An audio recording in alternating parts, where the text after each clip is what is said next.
विषयों पर बात देखते हैं। चलिए एक एक प्रश्न से समझने की कोशिश करते हैं और आप लोग भी खुद से ही अभी तक आपने पढ़ा है उस हिसाब से आपने लिखा भी होगा, उसी हिसाब से आप बनाते भी जाइएगा। चलिए कैसे नहीं मिट रहा है यार, ये कहां से होगा, एनोटेशन ऑफ कर दिया।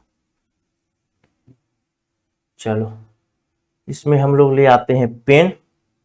पेन लाने से पहले मैं चलता हूं यहां। पहला प्रश्न देखिए, हिंदी वर्णों की गणना एवं वर्गीकरण की वैज्ञानिकता के संदर्भ में निम्न कथनों पर विचार कीजिए। पहला कथन कहता है, और एक एक चीज याद आ रही होगी आप लोग को, इसमें कोई बहुत ज्यादा समय नहीं लूंगा मैं क्योंकि बहुत सब चीजें पढ़ा चुका हूं, तो बस देखते। पहला कथन कहता है, कौन सा कथन सही हो बताना है, बताइए। मूल वर्णों की संख्या 44 से इसलिए मानी जाती है क्योंकि कुछ वर्ण स्वतंत्र रूप से ध्वनि नहीं माने जाते। उच्चारण के आधार पर वर्णों की संख्या कम होनी चाहिए। ये सब चीजें देखिए और कौन सा उत्तर होगा आप अपने कॉपी में लिख लीजिए और लिखने के बाद फिर मैं आपको इसको बताना शुरू करूंगा। ठीक है, चलिए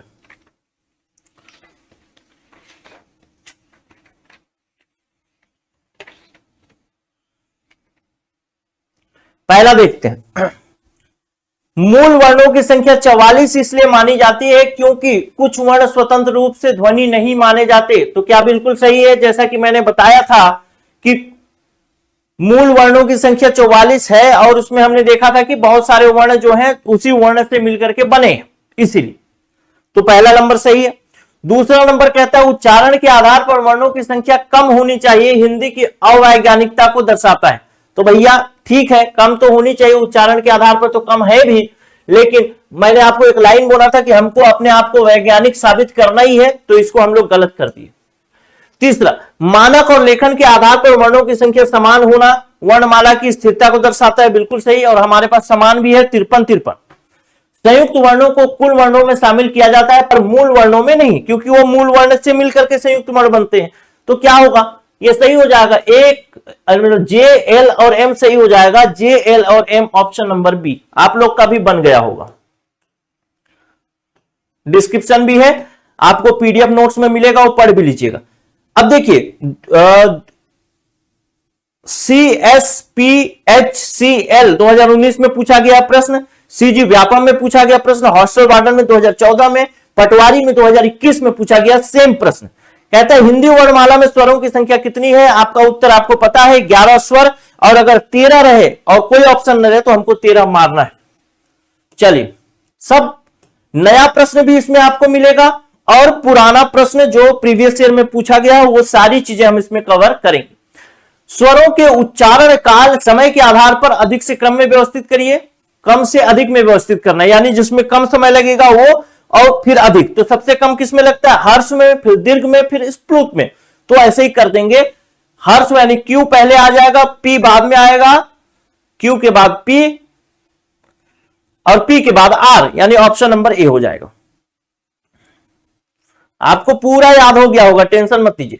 कौवे की स्थिति के आधार पर स्वर के कितने भेद होते हैं, तो हमने दो प्रकार से देखे थे। कौवे की स्थिति आपको याद होगा कि नाक और मुंह से हवा निकलने के आधार पर, कौवे की स्थिति के आधार पर, गले की स्थिति के आधार पर, कंठ की स्थिति के आधार पर पूछे तो एक ही उत्तर होगा, निरानुशासिक और अनुशासिक, जिसमें कि एक में नाक में निकलेगा हवा और एक में नहीं निकलेगा। तो दो प्रकार के हो जाएंगे। 2018 में पूछा गया प्रश्न, आसानी से बन जाता। निम्न में से कौन से वर्ग में हर्ष स्वर है, सीजी व्यापम 2017 में पूछा गया, RBOS कोई पेपर हुआ था उसमें, कौन में हर्ष स्वर्ग है, हर्ष मतलब छोटा, तो आ हर्ष नहीं है, काट देंगे। ई उ री ये हर्ष हो सकता है, इसमें देखिए काट देंगे, बड़ा ही हो गया, इसको काट देंगे, ऑप्शन नंबर बी हो जाएगा। अगला प्रश्न देखते हैं, क्वेश्चन नंबर 6, कथन और कारण बताना है, उत्तर सही उत्तर तक पहुंचना है। क्वेश्चन नंबर 6 में, स्वर वे वर्ण हैं जिनका उच्चारण में किसी अन्य वर्ण की सहायता नहीं लगती, बिल्कुल सही है, हमने पढ़ा भी है, उच्चारण में किसी और चीज की सहायता नहीं है। कहेंगे तो मैं दोबारा दिखा दूंगा, लेकिन आप लोग नोट डाउन किए होंगे, देखिए।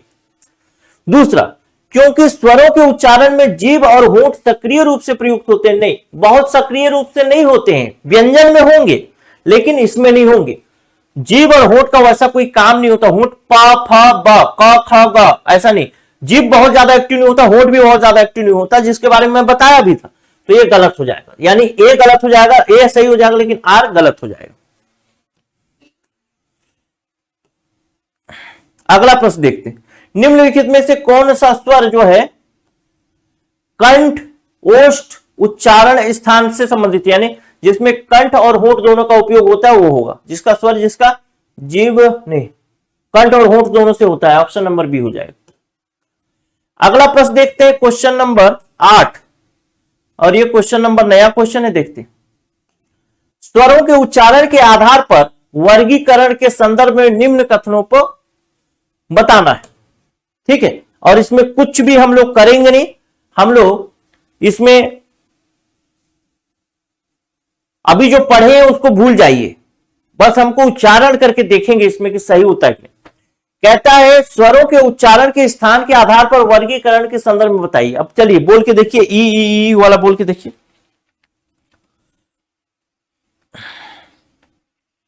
अग्रस्वर मध्यस्वर बोला है ना कुछ कुछ, चलिए।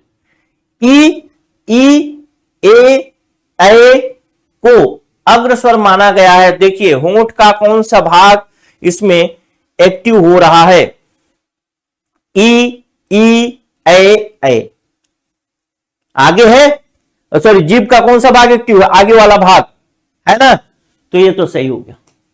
दूसरा देखते, अ को मध्य स्वर माना है, हमने एक ही उदाहरण पढ़ा था, अ मध्य स्वर में है, बिल्कुल से। आ ई आ उ ओ औ को पश्च स्वर माना गया है, बिल्कुल सही, पीछे से आवाज निकलता है, बिल्कुल सही। ए और ए को ओष्ठ स्वर माना गया, ओष्ठ मतलब ओठ के बनावट से बनता है ऐसा कहता है, लेकिन हमने पढ़ा है उ ओ औ, ये होठ के बनावट से बनता है, इसका मतलब ये तो गलत हो गया। तो ऑप्शन नंबर ए हो जाएगा, 8वां का ऑप्शन नंबर ए। ठीक, चलिए बस बोल के देखना है, बोल के देखेंगे वैसे ही प्रश्न बन जाएगा। अगला प्रश्न देखते हैं, सीजी व्यापम टेट 2012 में पूछा गया, भिन्न भिन्न स्वरों के मेल से जो स्वर उत्पन्न होता है उसे क्या कहते हैं। भिन्न भिन्न स्वरों के मेल से जो स्वर उत्पन्न होता है उसे कहते हैं दीर्घ स्वर। क्वेश्चन नंबर 9, भिन्न भिन्न स्वरों के मेल से जो स्वर उत्पन्न होता है उसे क्या कहते हैं। संयुक्त स्वर लिया है इसमें, उत्तर ए। अच्छा, ए ओ को पूछा है, ठीक है, ठीक है, संयुक्त स्वर होगा। इसको हम लोगों ने शायद हमें पढ़ा नहीं है, आगे आएगा मेरे ख्याल से ये क्वेश्चन, कहीं पे पढ़ा नहीं क्या।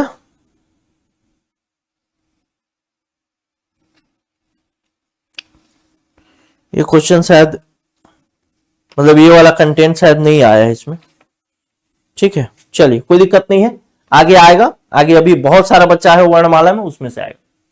क्वेश्चन नंबर 10, कहते हैं अनुस्वार और विसर्ग हिंदी वर्णमाला में स्वर्ग माने जाते हैं। बिल्कुल नहीं माने जाते भाई, सामान्य तौर पर माने तो जाते हैं, मतलब हम लोग जो पढ़ते हैं उसमें तो माने जाते हैं, लेकिन हम अगर टेक्निकली बात करें तो नहीं माने जाते। ठीक, तो देख लेते हैं, कारण के बारे में पढ़ेंगे तो समझ में आएगा। तो अभी देखें तो अगर आप अब तो डीप लेवल पे पढ़ने वाले हैं, अब आप एनालाइजर के स्टूडेंट हो गए हैं, अब आपको एग्जाम निकालना है, तो हम अनुस्वार और विसर्ग को वर्णमाला में स्वर मानेंगे क्या? नहीं मानेंगे, क्योंकि मैं पहले बता चुका है कि एक्सेप्शनल कंडीशन, ऐसी कंडीशन जहां पर कुछ भी फॉलो हो ही ना, तभी हमको अंग और आहा को स्वर मानना है, नहीं तो नहीं मानना है, नहीं तो इसको हम अयोगवा मान के चलेंगे, गलत हो गया।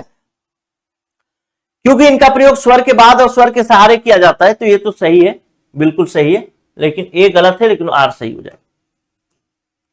इसके बारे में मैंने बोला था, आपके पीडीएफ में थोड़ा सा पढ़ लीजिए। अगला प्रश्न देखते हैं, क्वेश्चन नंबर 11, प्लूत स्वर के विषय में पूछा है। अत्यंत सीमित क्यों है? क्यों हम प्लूत स्वर का प्रयोग अभी नहीं करते? इसलिए नहीं करते क्योंकि हम सामान्य बोलचाल भाषा में इसकी आवश्यकता ही नहीं पड़ती, तो क्यों करेंगे? क्वेश्चन नंबर 11 का उत्तर हो जाएगा जो भी होगा, क्योंकि इनका प्रयोग केवल वैदिक भाषा तक सीमित था, इनका उच्चारण 3 मात्रा में होता है, इसलिए नहीं। कभी कभी कर लेते हैं, आओ इधर आओ, ऐसा करेंगे तो सामान्य संप्रेषण में नहीं होता, इसलिए ऑप्शन डी हो जाएगा। चलिए अगला प्रश्न देखते हैं, क्वेश्चन नंबर 12। थोड़ा सा डीप में भी करवा दिया हूं ताकि आपको पता चले कि पढ़ने के बाद कैसा प्रश्न पूछता है। ठीक है, स्वरों के उच्चारण काल, उच्चारण स्थान और कुल वर्ण संख्या के संदर्भ में निम्न कथनों पर विचार करना है। पहला कथन कहता है कि प्लूत स्वर का उच्चारण दीर्घ स्वर से अधिक समय लेता है। हां, हम हर स्वर में देखें कि 1 मात्रा का समय, दीर्घ में 2 मात्रा का समय और इस प्लूत में 3 मात्रा का समय, तो ये बात तो सही होगी। ठीक। दूसरा कहता है ए और ओ दीर्घ स्वर होने के साथ साथ कुछ वर्गीकरण में हर्ष स्वर भी आते हैं। मैंने बताया था कि जब आप छंद, दोहा, सोरठा ये सब पढ़ेंगे तो वहां पे आपको ये चीजें ध्यान में आएगी, तो ये भी बात सही हो जाएगी। ए और ओ को सामान्य तौर पर हम हर्ष स्वर में गिनते हैं, लेकिन कभी कभी दीर्घ स्वर में भी, मतलब ऐसे सामान्य तौर पर दीर्घ स्वर में गिनते हैं, लेकिन कभी कभी हर्ष स्वर में भी गिनना पड़ेगा जब हमको मात्रा गिनना पड़ेगा, दोहा, सोरठा वगैरह। अगला नंबर पॉइंट कहता है एल नंबर पॉइंट, हर्ष, दीर्घ और प्लूत यह वर्गीकरण मात्रा, समय के आधार पर किया गया है, स्थान के आधार पर नहीं। बिल्कुल सही कथन कहता है, जितना समय लगे उतना। हिंदी वर्णमाला में कुल 52 वर्ण माने जाने का आधार केवल उच्चारण काल है। नहीं, उच्चारण के आधार पर नहीं, उच्चारण के आधार पर तो हमारे 37 वर्ड ही थे, मतलब 37 ही वो थे, क्या बोलते हैं, वर्ण। ठीक, और सामान्य तौर पर भी ये 52 हो गया। अब गलत, क्योंकि इसको मैं जानबूझ के 52 डलवाया हूं। अब कितना हो जाएगा, 53, 53 हो जाएगा। लुंठित, बावड़ा, बावड़ा जोड़ दिए तो इसका क्या हो जाएगा, ऑप्शन नंबर बी हो जाएगा, जेकेएल सही। अब देखते हैं अगला प्रश्न, वर्णमाला किसे कहते हैं? शब्द समूह को कहते हैं, शब्द गणना को कहते हैं, वर्णों के संकलन को, या वर्णों के क्रमबद्ध समूह को? व्यापम 2018 में पूछा है, क्या नहीं बन जाता? मंत्रालय वाला पेपर 2013 में भी सेम पूछा है, बन जाता आराम से, क्रमबद्ध समूह को। दो चीजें हमको वर्णमाला में ध्यान रखिए, सभी वर्ण होने चाहिए उस भाषा के, और दूसरा क्रम से होना चाहिए। अगला प्रश्न देखते हैं, स्वर को मुख के खुलने की मात्रा के आधार पर न्यूनतम से अधिकतम क्रम में व्यवस्थित करिए। यह प्रश्न अच्छा है, लेकिन इससे भी डीप प्रश्न पूछा जा सकता है इसमें, इस चीज को ध्यान रखिएगा। डीप प्रश्न किस आधार पे? तो डीप प्रश्न इस आधार पे पूछा जा सकता है कि आपको वर्ण दे देगा, वर्ण का मतलब जैसे अ दे दिया, जैसे आ दे दिया, जैसे ई दे दिया, उ दे दिया, कुछ भी दे दिया, उस आधार पे आपको दे देगा। और देने के बाद पूछेगा कि उसको इसमें समझा, इसमें वो करो। ठीक, तो इस चीज के लिए थोड़ा सा तैयार रखना है। सबसे पहला तो देखते हैं विवृत स्वर क्या है। तो विवृत स्वर पूछता है कि खुल मात्रा न्यूनतम से अधिकतम, यानी जिसमें सबसे अधिक मुंह खुलेगा, किसमें खुलेगा? विवृत स्वर में खुलेगा। जैसे इसके लिए हम प्रयोग करते हैं आ, तो आर सबसे आखिरी में आना चाहिए, तो इसमें तो आर सबसे आखिरी में सभी में। ठीक, विवृत से छोटा क्या होगा? अर्ध विवृत, जिसमें मुंह में आधा खुलेगा, आधा मुंह खुलेगा, तो अर्ध विवृत। जैसे अ, जैसे ए, जैसे ओ, ये सब आधा खुल रहा है, तो अर्ध विवृत कहां गया? तो ये हो गया अ, ए, ये सब चीजें। अ ए नहीं होगा, ए होगा, ए नहीं होगा, ए होगा, ए। ठीक, ए होगा, ए में एक होगा और अ होगा। ठीक है, तो ये हो गया। तो फिर इससे पहले होगा पी, यानी यही हो गया, ऑप्शन नंबर बी हो जाएगा। लेकिन एक बार विवृत स्वर और संवृत स्वर और असंवृत को देख लेंगे। तो संवृत क्या होता है? संवृत में मुंह पूरा बंद होता है लगभग, जैसे अ आ ई उ,